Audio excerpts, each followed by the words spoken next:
Student, तो student अब हम स्टार्ट करते हैं न्यूमेरिकल। ये numerical student actually previous class पे बेस है, जो हमने डिफरेंट इक्वेशंस पढ़ी थी। गुडमैन इक्वेशन पढ़ी, शॉर्डरबर्ग इक्वेशन पढ़ी, गर्बर पैराबोला लाइन पढ़ी। तो अब उन सब पे हम लोग न्यूमेरिकल करेंगे। क्यों? क्योंकि स्टूडेंट अगर हम बात करते हैं गेट की और आईएएस की बात करते हैं तो मैक्सिमम पार्ट के जो न्यूमेरिकल है वो इन्हीं लाइन पे पूछे जाते हैं। तो आओ स्टूडेंट अब हम इसके न्यूमेरिकल करते हैं। तो इसमें क्या कह रहा है, a component is the subjected to a fluctuating stress. Fluctuating stress की बात कर रहा है, मींस आपकी फ्लक्चुएटिंग स्ट्रेस है क्या, ये आपका इस टाइप का है स्टूडेंट।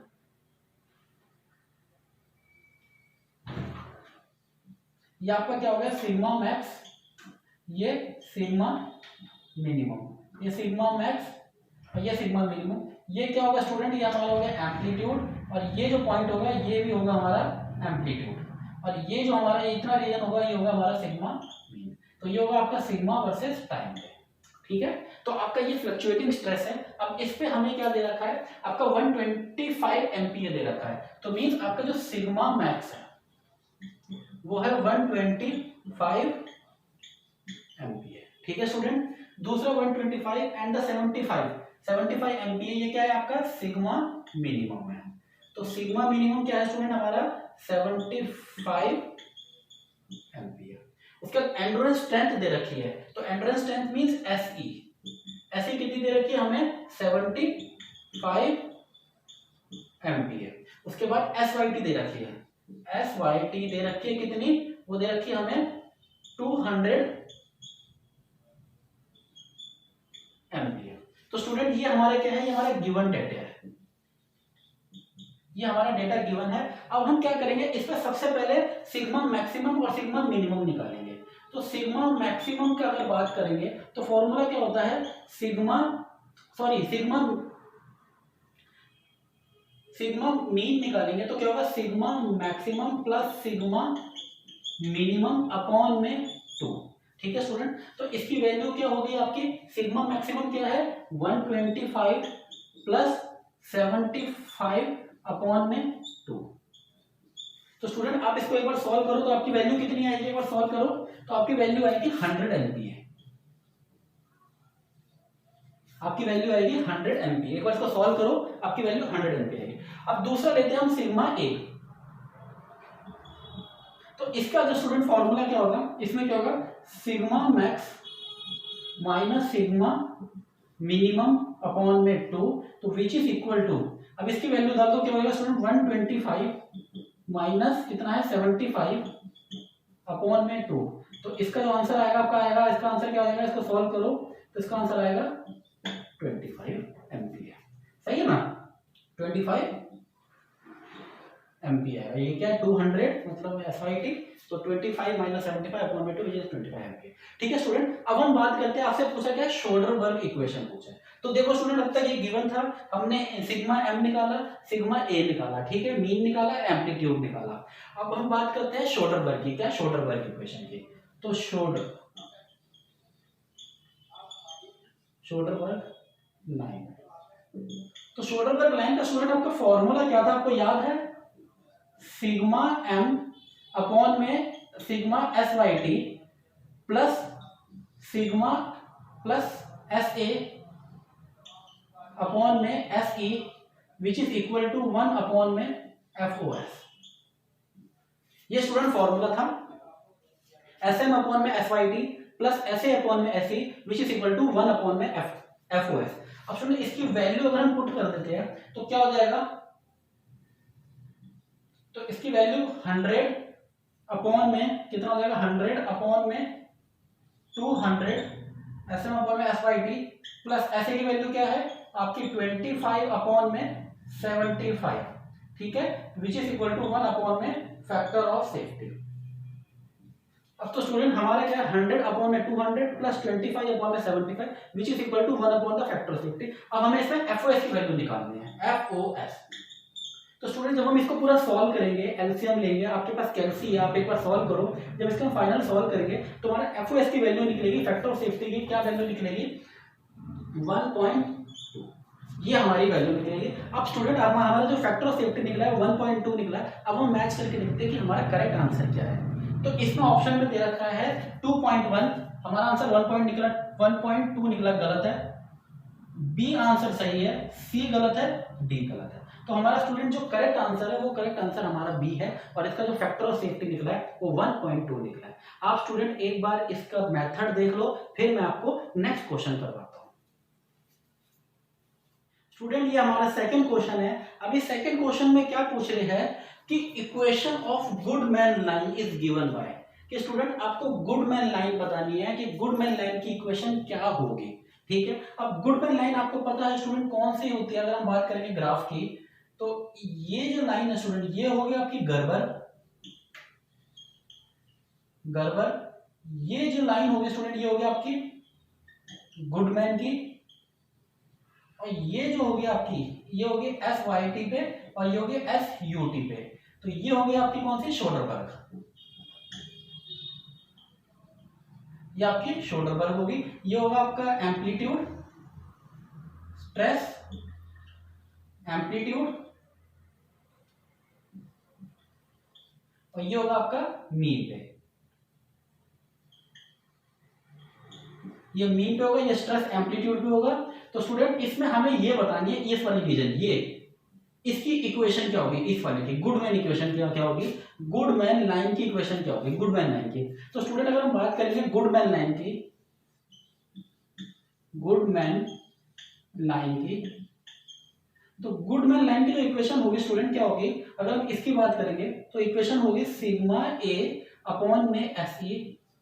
ये देखो इस लाइन की बात कर रहा हूं, सिग्मा ए अपॉन में S E plus sigma M.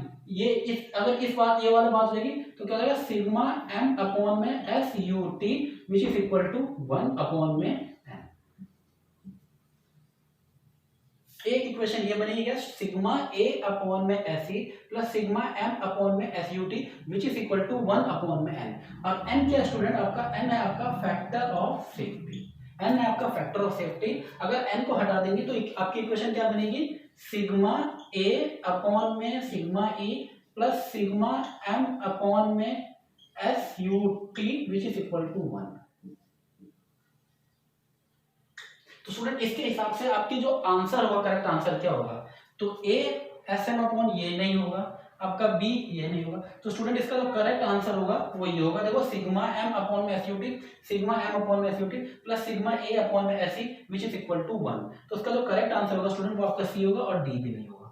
तो स्टूडेंट इसका जो करेक्ट आंसर होगा गुडमैन लाइन, जो गुडमैन लाइन की इक्वेशन होगी वो स्टूडेंट आपकी ये होगी सिग्मा ए अपॉन में S E plus sigma M upon में S U T which is equal to 1 upon N. और एन क्या स्टूडेंट आपका, एन होता है फैक्टर ऑफ सेफ्टी। ठीक है स्टूडेंट, तो इसका जो करेक्ट आंसर होगा वो आंसर होगा आपका सी। अब हम नेक्स्ट क्वेश्चन करते हैं, आप इसको एक बार नोट कर लो।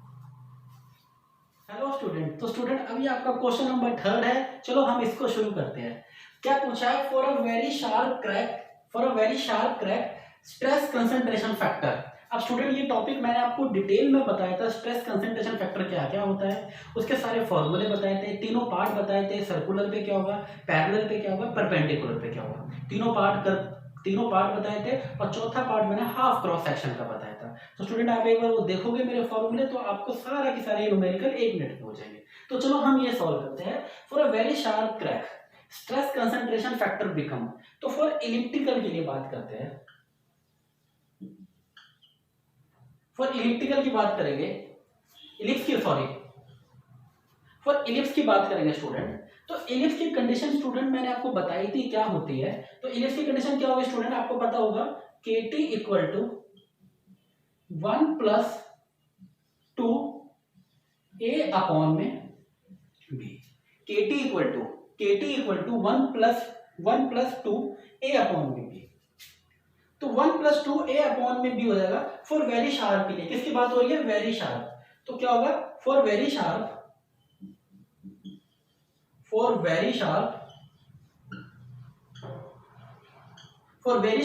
तो स्टूडेंट इसमें क्या हो जाएगा, B इक्वल टू 0 हो जाता है। जब वेरी शार्प रीजन के लिए जब B इक्वल टू 0 हो जाएगा तो KT की वैल्यू क्या हो जाएगी, तो KT इक्वल टू इंफिनिटी हो जाएगी।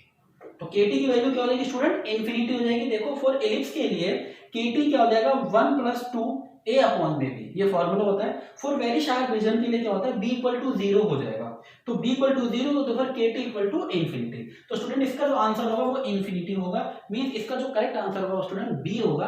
आप एक बार इस फॉर्मूले को, मेथड को नोट कर लो, फिर मैं आपको नेक्स्ट क्वेश्चन करवाता हूँ। हेलो स्टूडेंट, तो स्टूडेंट ये आपका क्वेश्चन नंबर 4 है। अब चलो इसको सॉल्व करते हैं, क्वेश्चन नंबर 4 को। फॉर अ सर्कल, किसकी बात हो रही है, फॉर अ सर्कल की बात हो रही है। The stress concentration factor, means आपकी एक शीट है, इसमें ये किसकी बात हो रही है स्टूडेंट, हमारे एक सर्कल की बात हो रही है, ठीक है। तो अब सर्कल का बताना है कि स्ट्रेस कंसंट्रेशन फैक्टर क्या होता है। तो स्टूडेंट इसका फॉर्मूला आपको पता होता है सर्कल का, अगर मैं इसकी बात करता हूं तो K T is equal to 1 plus 2 A upon में बी, ठीक है। ये तो आपका बेसिक फॉर्मूला हो गया फॉर सर्कल के लिए। फॉर सर्कल के लिए तो सर्कल की कंडीशन होती है student A equal to B, क्या, A equal to B condition होती है। तो जब ये वैल्यू आप इसमें डालोगे तो आपकी केटी की वैल्यू क्या निकलेगी फाइनली, केटी की वैल्यू आएगी 3। तो केटी की वैल्यू क्या होगी स्टूडेंट 3। तो वैसे भी याद कर लो सर्कल के लिए क्या होती है, सर्कल के लिए जो केटी की वैल्यू होती है स्टूडेंट वो 3 होती है। तो इसका करेक्ट आंसर क्या होगा, करेक्ट आंसर होगा इसका सी। ये गलत और डी गलत, करेक्ट आंसर का सी होगा स्टूडेंट। आप एक बार इसको नोट कर लो, फिर हम आगे मैं आपको और अच्छे क्वेश्चन करवाता हूं।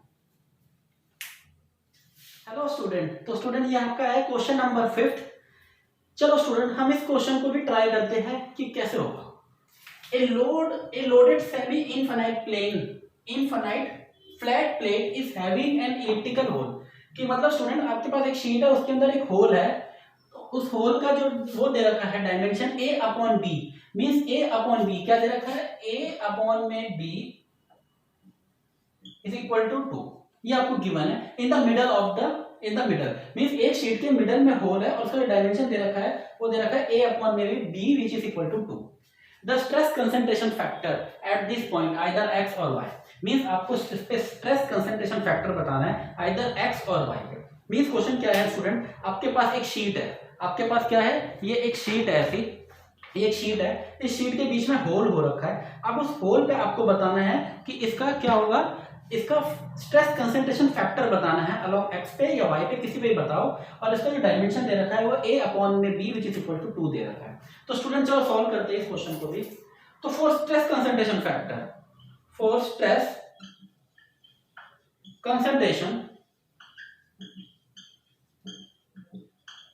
फैक्टर, तो स्टूडेंट इसका जो फॉर्मूला होता है केटी का क्या होगा, तो इसका क्या होगा, KT is equal to 1 plus 2 A upon में बी, ठीक है स्टूडेंट। इसके फिगर के हिसाब से, इस क्वेश्चन के हिसाब से इसका फॉर्मूला क्या बनेगा, KT equal to 1 plus 2a upon में बी, क्या, KT equal to 1 plus 2a upon में बी। अब जो इसकी वैल्यू दे रखी है a अपॉन में b की क्या है 2, तो क्या हो जाएगा स्टूडेंट 1 प्लस 2। अब a अपॉन में b, a अपॉन में b की वैल्यू क्या है 2, तो क्या हो जाएगा इनटू 2, तो क्या हो जाएगा 1 plus 4 which is equal to 5। तो आंसर क्या आएगा इसका 5 आया। तो इसमें से पहला गलत, दूसरा गलत, तीसरा 5, ये सी सही है और डी गलत।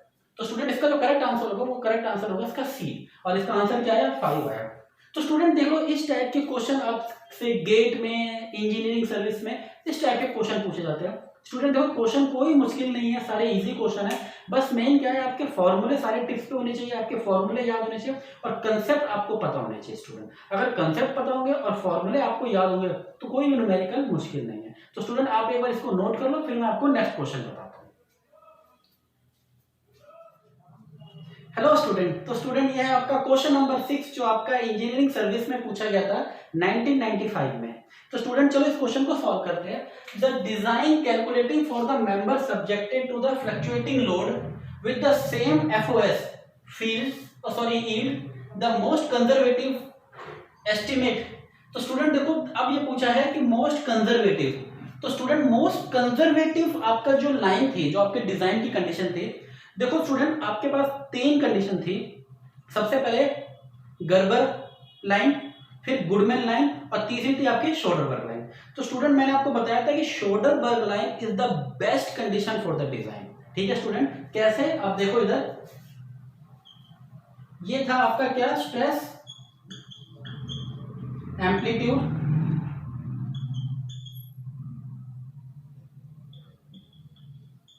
और ये था आपका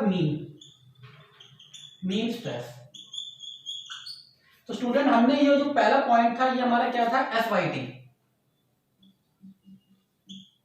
और ये था मेरा SUT। तो स्टूडेंट ये मेरा क्या था, एंड्योरेंस लिमिट। तो ये जो पॉइंट था, ये जो कर्व था स्टूडेंट, ये कर्व,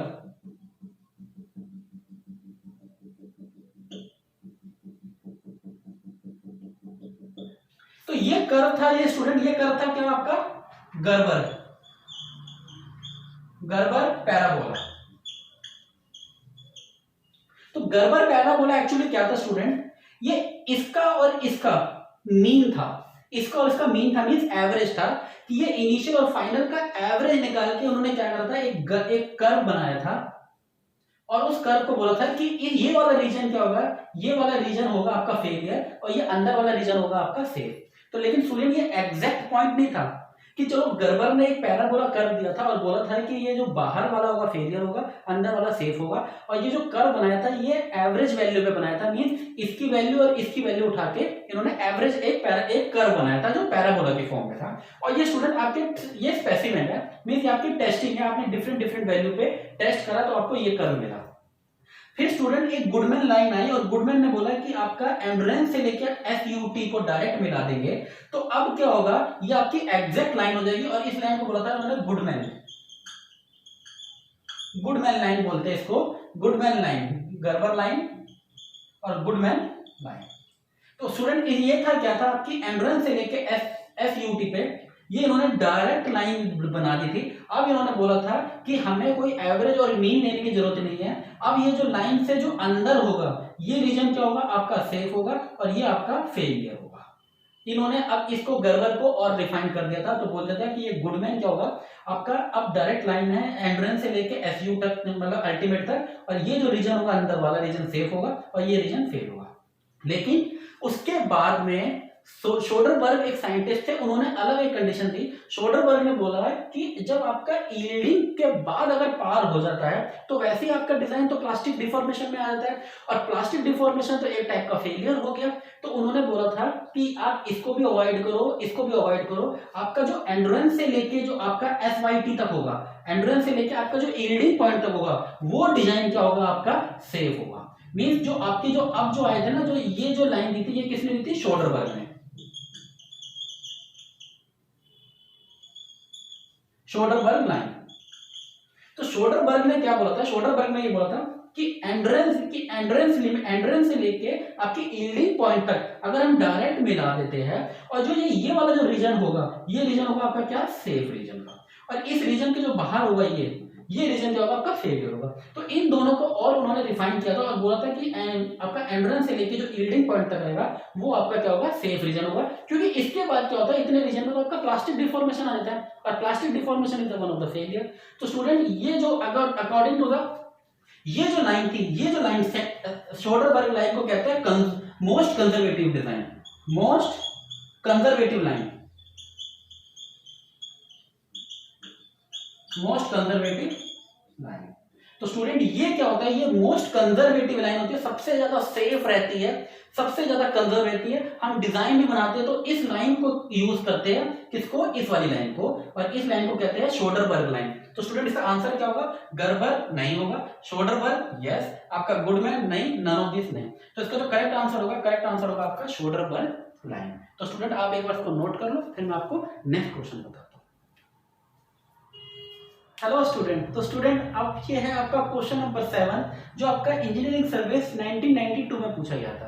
तो स्टूडेंट ये क्वेश्चन को आप एक बार ढंग से पढ़ लो, ध्यान से देखो। The line A B represent, जो लाइन ए बी है, A B represent the Goodman, means A और बी, मींस ये लाइन, ये जो लाइन है ए बी, ये कौन सी है आपकी, गुडमैन है। ये लाइन ए बी बता रहा है, गुडमैन है कौन सी, ए बी, ठीक है, of the failure. Then the Soderberg कौन सी होगी। तो स्टूडेंट इस क्वेश्चन में बोला है कि जो आपकी ए बी लाइन है वो आपकी गुडमैन है, तो आपकी जो शोडरबर्ग होगी, शोडरबर्ग कौन सी होगी स्टूडेंट, कि जिसमें देखो ए डी दे रखा है, ए बी दे रखा है, ए सी दे रखा है और सी डी दे रखा है। तो स्टूडेंट आप इस क्वेश्चन में कंफ्यूज मत होना, क्वेश्चन बहुत सिंपल है। एक्चुअली क्या कर रखा है इस क्वेश्चन में इस पॉइंट पे देखो आपका यील्डिंग स्ट्रेंथ दे रखा है, इस पॉइंट पे यील्डिंग दे रखा है और यहाँ पे आपका सिग्मा वाई और सिग्मा यूटी है। ठीक है स्टूडेंट, तो ये आपका सिग्मा, ये आपका यील्डिंग दे रखा है, ये आपका सिग्मा वाई है और सिग्मा यूटी है। तो जब देखो ध्यान से देखो स्टूडेंट, अगर हम बात करेंगे इसकी, हाँ अगर हम बात करेंगे इतनी रीजन की, देखो स्टूडेंट जब ये पॉइंट आपका गुडमैन है, एक्चुअली आपका ग्राफ कैसे था, आपका ग्राफ था ऐसे था स्टूडेंट, ये आपका क्या था, ये आपका स्ट्रेस एम्पलीट्यूड था, ये आपका मीन था, मीन स्ट्रेस था स्टूडेंट। ये पॉइंट था आपका यील्डिंग, ये आपका यील्डिंग पॉइंट था और ये आपका था मतलब SYT था और ये आपका SUT था। एक्चुअल ग्राफ देख रहे हैं तो स्टूडेंट अगर हमने ये कर्व की ऐसे बात करते हैं तो ये था आपका क्या, गर्बर, ये आपका गर्बर कर्व था। अगर हम इसको स्ट्रेट ड्रॉ करते तो ये क्या था, आपका गुडमैन था, और ये था ना आपका जो ये क्या कहते हैं इस पॉइंट से, ये पॉइंट क्या था आपका SE था, मतलब आपका एंड्रेंस था। और एंड्रेंस से अगर जो SYT की बात करेंगे तो स्टूडेंट ये वाला रीजन कौन सा था, एंड्रेंस से जो SYT की बात करेंगे ये था आपका शोल्डरबर्ग। अब इस क्वेश्चन में पूछा है कि शोल्डरबर्ग बताओ आपका क्या होगा। शोल्डरबर्ग एक्चुअली क्या होता है कि एंड्रेंस से लेकर SYT तक होता है। तो अब इसमें देखते हैं शोल्डरबर्ग का कौन सी कंडीशन होगी, वो होगी आपकी SYT, मतलब आपका एंड्रेंस से लेकर, इससे लेकर आपकी कहां तक, SYT तक होगी। तो आपका ये पॉइंट हो गया, इतना पॉइंट। तो स्टूडेंट हाँ देखो आपका करेक्ट आंसर मिल गया। एक्चुअली शोल्डरबर्ग पूछा है इसमें, शोल्डरबर्ग, तो शोल्डरबर्ग कौन सी होती है, आपका एंड्रेंस से लेकर SYT तक, मींस ये रीजन, इसको कहेंगे शोल्डरबर्ग। तो ये देखो ये आपका SYT मिल गया और ये आपका स्टार्टिंग कहां से हो रहा है, यहां से हो रहा है। तो आपका जो करेक्ट आंसर होगा वो स्टूडेंट वो होगा आपका डी, ये पॉइंट, ये। तो आपका जो शोल्डरबर्ग होगा वो होगा आपका क्या, AD होगा शोल्डरबर्ग। तो इसमें से क्या होगा, AD मतलब क्या कहते हैं, ये ऑप्शन सेम, ये होगा स्टूडेंट AB होगा यहां पर, ये तो ये ऑप्शन ये नहीं होगा, ये नहीं होगा, ये नहीं होगा। करेक्ट आंसर होगा स्टूडेंट क्या, AD, यहां से लेके यहां तक का। ये कंप्लीट नहीं होगा स्टूडेंट, गलती मत कर देना, इतना रीजन ये नहीं होगा। क्यों, क्योंकि ये अल्टीमेट यहां की बात हो रही है, अल्टीमेट पे आपका शोल्डरबर्ग नहीं होगा, अल्टीमेट पे आपके 2 पॉइंट हो गए, गर्बर या गुडमैन। आपका जो यील्डिंग की बात होगी अप टू जो शोल्डरबर्ग होता है, शोल्डरबर्ग वो कहां तक होता है, वो आपका SYT तक होता है। ठीक है स्टूडेंट, SYT मींस कहां से, आपका SE से लेके SYT तक होता है, मींस आपका एंड्रेंस से लेके SYT होता है। और ये जो इसका शोल्डरबर्ग का ग्राफ बनता है वो सीधा ऐसे बनता है। तो इसका जो करेक्ट आंसर होगा वो AD होगा। तो AD आंसर मींस आपका ऑप्शन नंबर D। तो स्टूडेंट आप एक बार इसको ध्यान से करना, बहुत इजी क्वेश्चन आते हैं और स्कोरिंग होते हैं, गलती मत करना। तो स्टूडेंट आप इसका एक बार सॉल्यूशन नोट कर लो, फिर मैं आपको नेक्स्ट क्वेश्चन बताता हूं। हेलो स्टूडेंट, तो स्टूडेंट अब हम आ गए क्वेश्चन नंबर 8 पे। ये क्वेश्चन नंबर 8 आपका IAS एग्जाम 1998 में पूछा गया है। तो देखते हैं स्टूडेंट, ये सिविल सर्विस का एक क्वेश्चन है। इसमें क्या पूछा गया है, एक सेमी इनफाइनाइट फ्लैट प्लेट है, एक आपकी इनफाइनाइट फ्लैट प्लेट है, is shown in the figure, ठीक है, which is the theoretical stress concentration factor KT।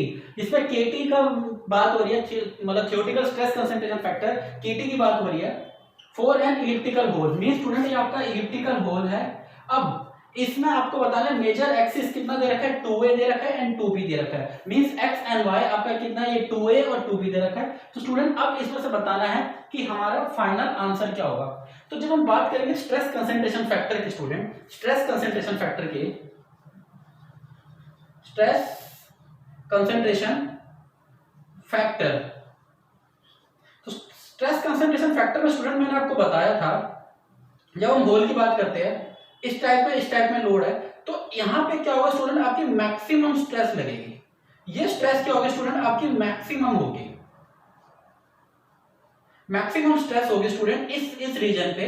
तो इसका जो आपका फॉर्मूला बनेगा, ये देखो स्टूडेंट ये आपका मैक्सिमम है, और ये जो डायमेंशन दे रखी है ये कितना दे रखी है, इसमें 2a और इसकी है 2a। तो स्टूडेंट्स का जो फाइनल फॉर्मूला बनेगा, तो देखो फॉर्मूला क्या होगा, KT equal to sigma max upon में sigma naught, KT equal to sigma max upon में sigma naught, which is equal to 1 plus 2a upon में b। क्या हो जाएगा 1 + 2a अपॉन में b। तो ये आपका फॉर्मूला होगा KT equal to sigma max upon में sigma naught which is equal to 1 + 2a upon में b। ठीक है स्टूडेंट, 2a अपॉन में b। तो स्टूडेंट आगे जाके क्या हो जाएगा, for circular a equal to b। तो इसमें स्टूडेंट वैसे आगे अगर हम सॉल्व करते हैं तो KT की वैल्यू 3 आएगी, लेकिन आपसे उतना नहीं पूछा, हमसे क्वेश्चन में ये पूछा है कि इसमें KT की वैल्यू क्या होगी। तो स्टूडेंट KT की वैल्यू अगर हम इसकी बात करते हैं तो इस केस में जो कि KT की वैल्यू होगी वो फॉर्मूला ये होगा KT equal to sigma max upon में sigma naught which is equal to 1 + 2a upon में b। तो ये कंडीशन होगी किसकी स्टूडेंट, पहला ऑप्शन गलत है, बी गलत है, आपका सी बी a अपॉन में b होगा, b अपॉन में a नहीं होता। आपका आंसर क्या होगा स्टूडेंट, डी ऑप्शन का आंसर करेक्ट होगा। तो स्टूडेंट ये आपका देखो कितना सिंपल क्वेश्चन पूछा गया था आपका आईएएस एग्जाम में। ऐसे क्वेश्चन स्टूडेंट गेट में पूछे जाते हैं और इंजीनियरिंग सर्विस में पूछे जाते हैं। आपको बस खाली फॉर्मूले और आपको बेसिक कंसेप्ट पता होना चाहिए, बाकी आप question with in a second के अंदर आप सॉल्व कर सकते हो। तो स्टूडेंट आप एक बार इसका ये मेथड को नोट कर लो, फिर मैं आपको नेक्स्ट क्वेश्चन कराता हूं। हेलो स्टूडेंट, तो स्टूडेंट अब हम है क्वेश्चन नंबर 9 पे। ये क्वेश्चन भी आपका आईएएस एग्जाम में पूछा गया था सिविल सर्विस में, जो 2003 में पूछा था। तो स्टूडेंट इस क्वेश्चन में क्या था, match the mechanical property with the second match in the term of select the correct answer using the code given below.